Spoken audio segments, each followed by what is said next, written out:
we have Michael Forsyth. Michael is the Retail Business Development Manager with the Detroit Economic Growth Corporation and the Program Manager of Revolve. Revolve is a new program launched by the Detroit Economic Growth Corporation that partners with local leaders, building owners, entrepreneurs, and artists to activate vacant storefronts with transformational businesses and art installations. The goal of the program is to foster the evolution and vibrancy of Detroit's neighborhood business districts. At the bottom right of your screen there, you can see Michael. He is currently in Detroit because they have had a huge round of pop-up shop applications come in. Just today is the deadline, I believe, and so he wasn't able to make it down, but he is going to give a presentation. He's plugged in through the sound system, and so next up, it's Michael from Detroit.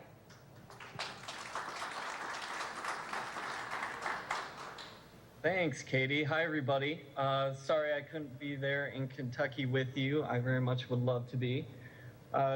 One additional thing I'll add, in addition to my day job, I'm also starting a distillery, and it sounds like a lot of fun to be in Kentucky right now, but I think I probably have a little bit too much fun given everything else we have going on. So have fun. I haven't done this before via Skype, so I'll get started, but thank you for having me. So I'm going to walk through a little bit about our pop-up program called Revolve, and it stands for Retail Evolution, and that's really, how we think about things now in the neighborhood business districts here in Detroit is, what's the next chapter? We have a great history here and an incredible foundation to build on.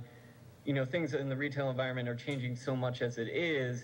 How do we kind of rethink retail? And how do we engage the community here?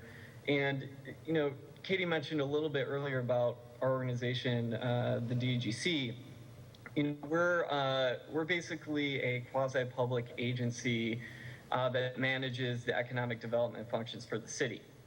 And, in that respect, it's traditional economic development, large infrastructure projects downtown, working with big businesses here, to really guide investment, grow jobs, all those traditional things. When I started 2 years ago, I was really charged with, how does the DEGC really participate in some of these neighborhoods, and how do we engage with small business? It wasn't really our comfort zone at the time, and we had these great neighborhood business districts here.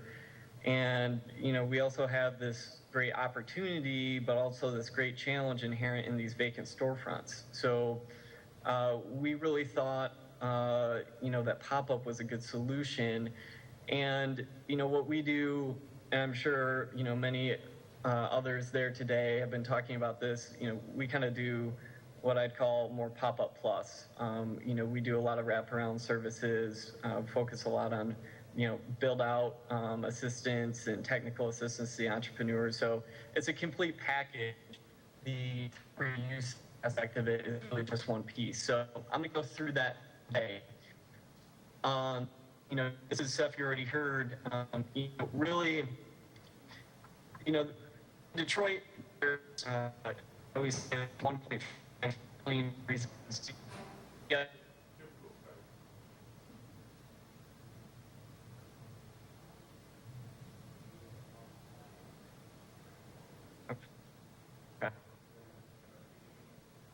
Yeah, good.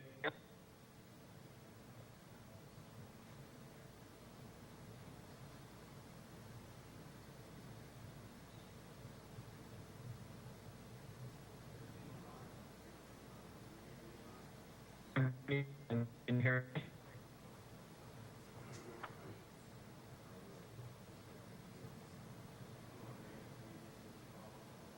Okay.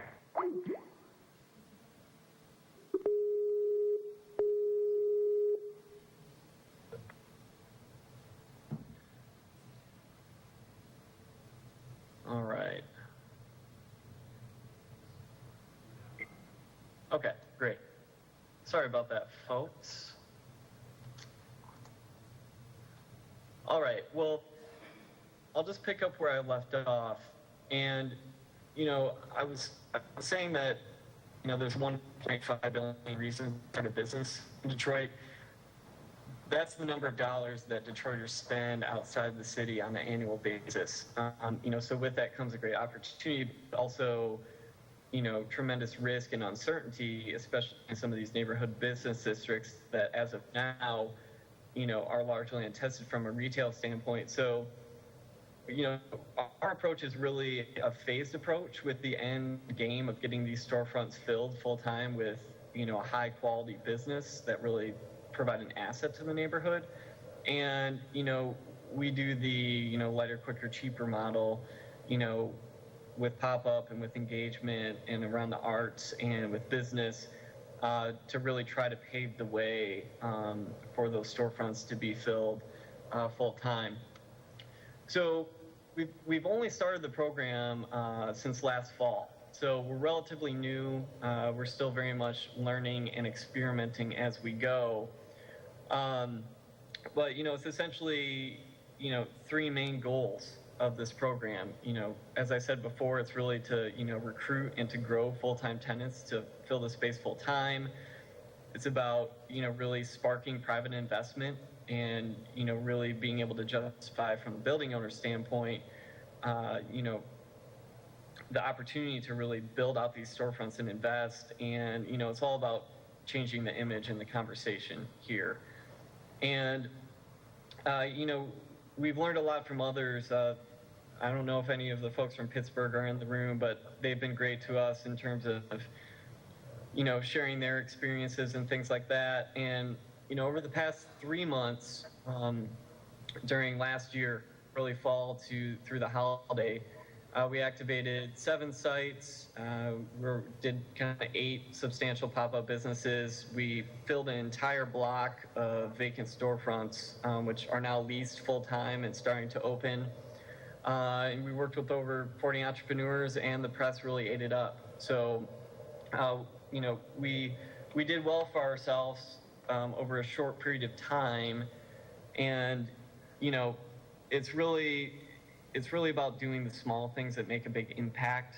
In Detroit, in particular, we have a tendency to try to take on large problems all at once, which is still needed. But these quick, relatively low-cost solutions have a lot of value too, especially in the neighborhoods.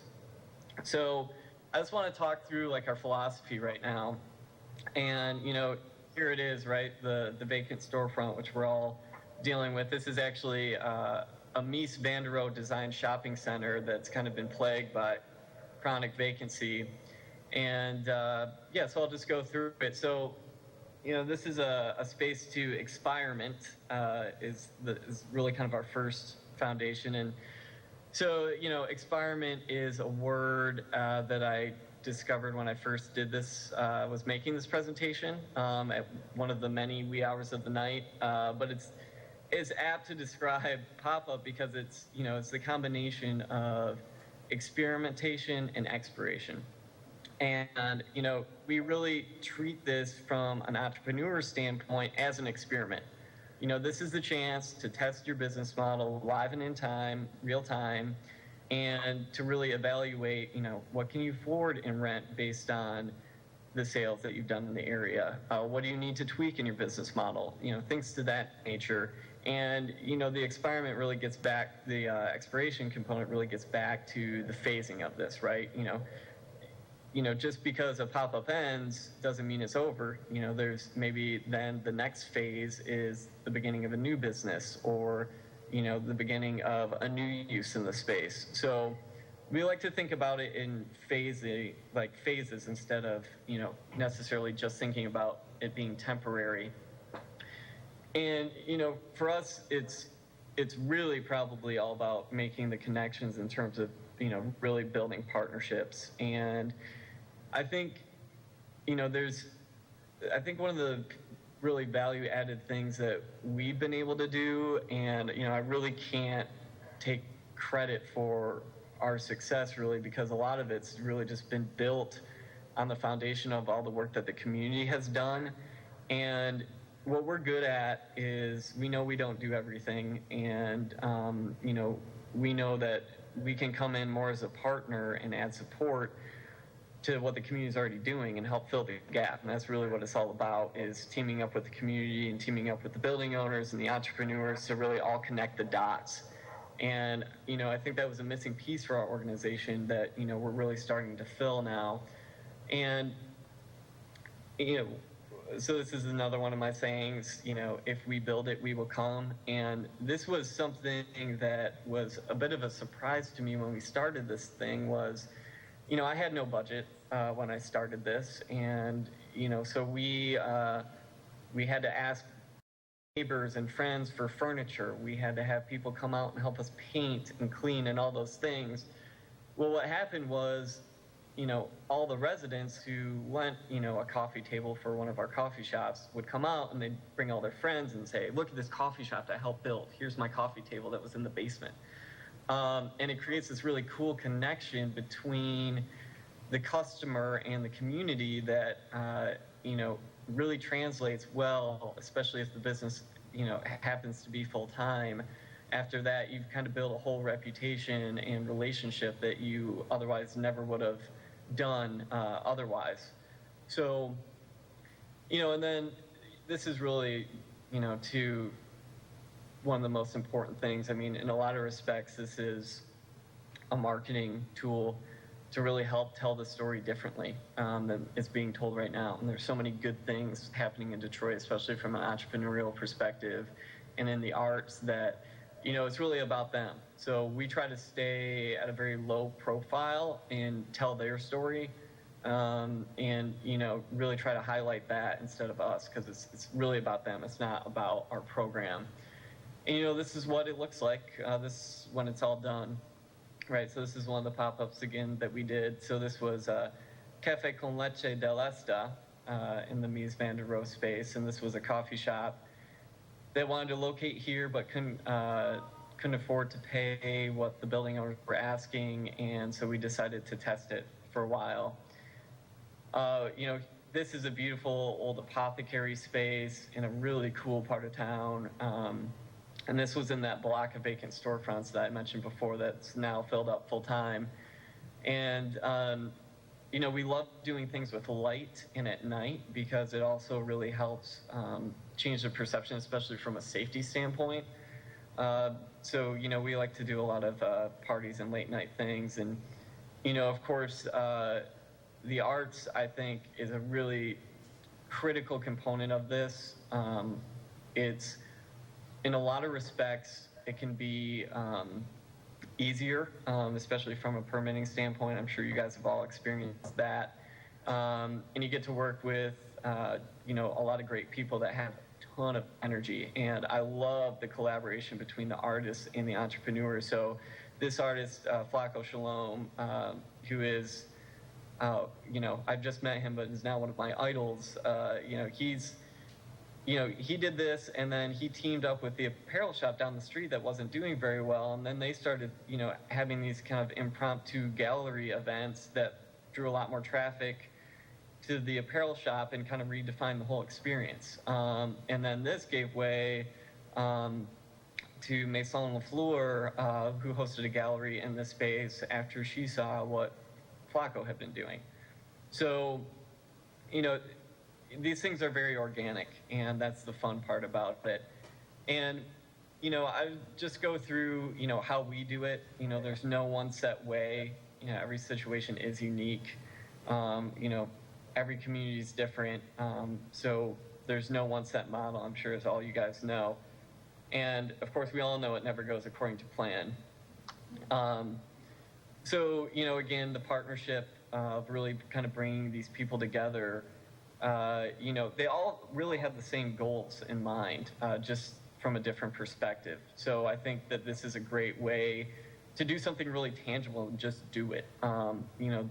We like to talk about doing stuff a lot, but it's great when we can roll up our sleeves and paint walls and fill space really quickly and do something different. So this is our kind of overall strategy, and this is, again, talking about phase, and maybe a slight variation in terms of what you all do or what some of you do. And I'll talk a little bit too about our project that we're working on up on Detroit's Avenue of Fashion, which is one of the great kind of cultural destinations of our city. We have like the oldest jazz club in America is still there and operating. Lots of great art galleries, but also lots of vacancy. But we always start off with the plan in terms of building partnerships and getting the building owners on board, which is, obviously the most essential part really to being able to transform their space. And then what we typically do is, especially when we take on some of these bigger challenges, like we're doing on Livernois, we have 12 spaces that we're working to fill by September 20th.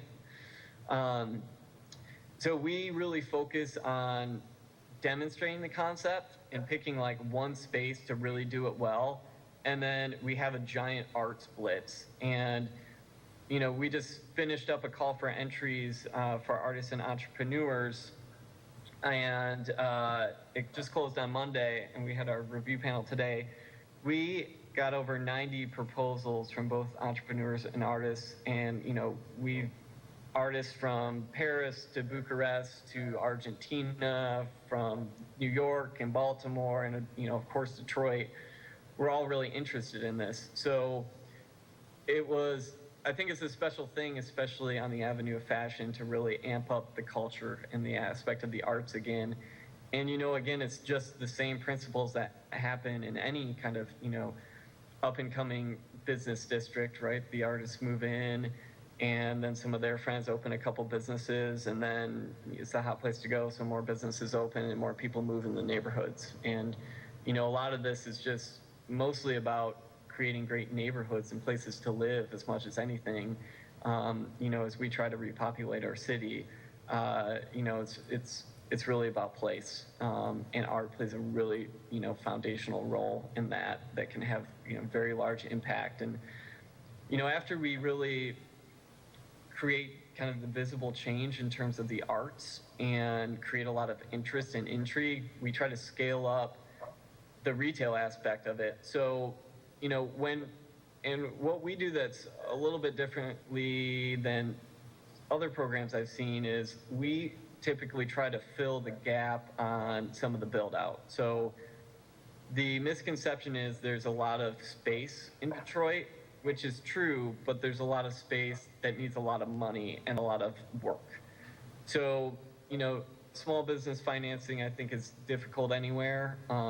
In Detroit, it's, you have to invest in your business, but 95% of the time you also have to invest in restoring somebody else's building that you're leasing. So we try to take part of the equation, part of that out of the equation by providing small, build out grants once permanent leases are signed and once we've demonstrated the cash flow in order for the building owner to invest as well. And, once we start kind of changing the trajectory and, demonstrating that businesses are viable, then we start to, really amp up the retail and take on a few bigger projects. And that's really performance-based too. I mean, it's really on us to help fill these storefronts, with our partners in the community. And, we only invest the larger amounts of money in build out if it's justified. But we get to test it, so we know. So, here again, we kind of divide it into our 3 pots of money. So, the pop-up funds, the lighter, quicker, cheaper, it's the small grants, it's the competitive process, it's really fun stuff. We do, a lot of technical assistance. As I'm sure you all know, it's very time intensive, especially, I think, so in some of the neighborhoods that the capacity isn't there necessarily from the CDC from just a pure time standpoint. The talent is there, the will is there. This is often a competing interest, so we try to add some muscle to the equation and work on these things together. And we've been teaming up with a lot of the different entrepreneurial service providers as well to really kind of help link the education, right? So all these entrepreneurs go through business plan training, and then the question is always, well, then what? I don't have any money and I don't have a space to do it. We tried to fill that gap with a pop-up, and we're doing some really fun things with some different organizations here. That's been great. And then again, the Retail Readiness Fund, and this is, we feel like a direct investment into the space is, it creates a permanent asset, and we always leverage, mostly private funding in these situations.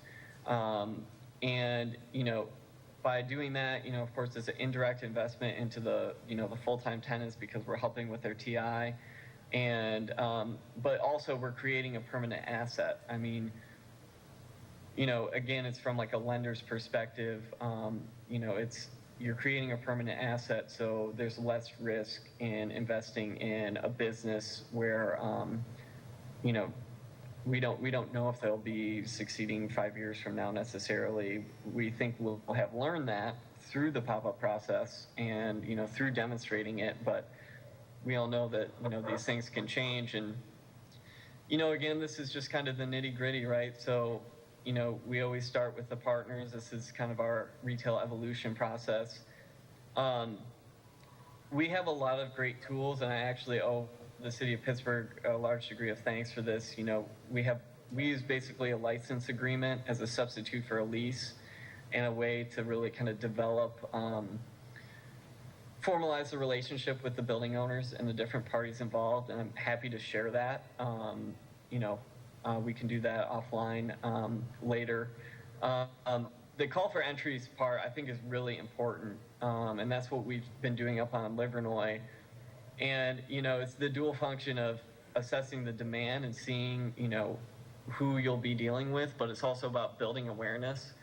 So it's a time-intensive process, but I feel like it's worth it because I think 90% of times we don't know who wants to do what. And, people have brilliant ideas that we would have never thought of, and it's part of the fun process.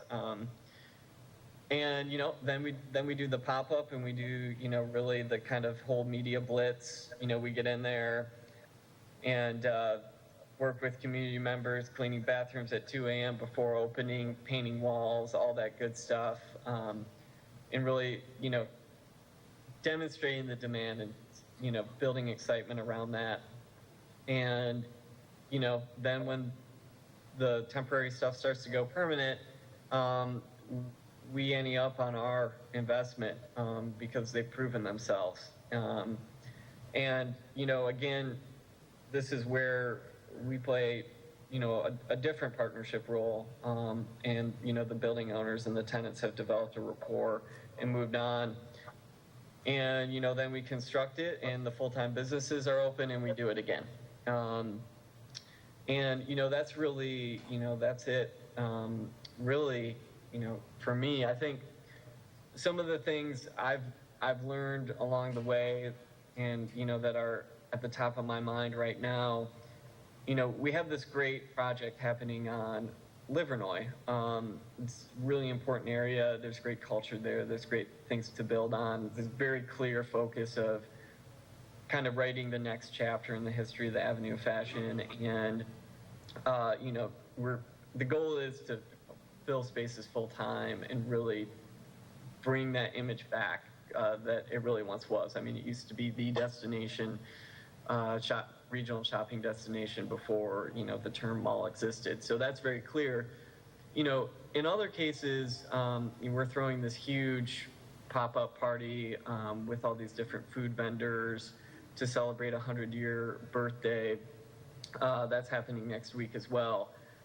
I think it's just you need to just be very clear about, what your goals and what your purpose is in being able to, justify it accordingly. I think one of the knocks on, these temporary uses is, well, if it's only temporary, is it really worth the time? Is it worth the effort? And are we getting excited, you know, for no reason when, you know, it's going to go away again? And I think it's just about, and this is where, you know, communication and setting expectations, especially in the community, is really important, about, you know, explaining what's temporary and why you're doing it and how they can contribute, and you just act accordingly. And you know, I think if you're well-intentioned and you have the clear goal in mind and communicate it accordingly, it goes really well.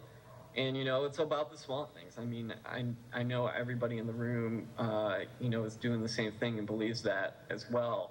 You know, in the environment of more and more limited resources, you know, let's try to do smaller and smaller things that have a bigger impact. I think that's what it's all about. And, you know, we love the experimentation component of it.